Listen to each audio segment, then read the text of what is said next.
Welcome to the Genius Factory. Enjoy the video. You start by readying both your phone and PC. Enable developer options, then turn on USB debugging so Android Studio can see the device. On Windows, install the OEM USB driver or the Google driver. On Mac OS and Linux, drivers aren't required but permission matters. Once done, plug in a known good USB cable and select File Transfer Mode.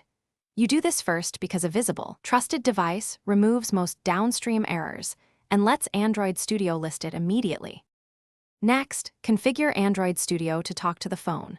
Make sure platform tools are up to date so a DB works reliably. Update via SDK Manager when needed. Restart Android Studio after updates. When you build, click Run and choose your device in the Select Deployment Target dialog. If it's not listed, run a DB devices in a terminal to check detection.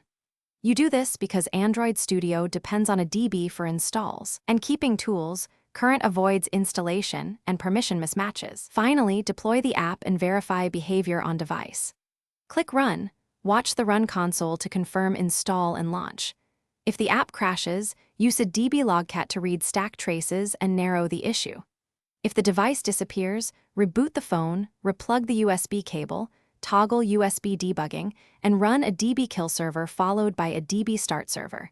This often clears permission or connection hiccups. Make sure to rebuild after fixing issues, so you test the latest binary. Thanks for watching. If you found this helpful, don't forget to like and subscribe.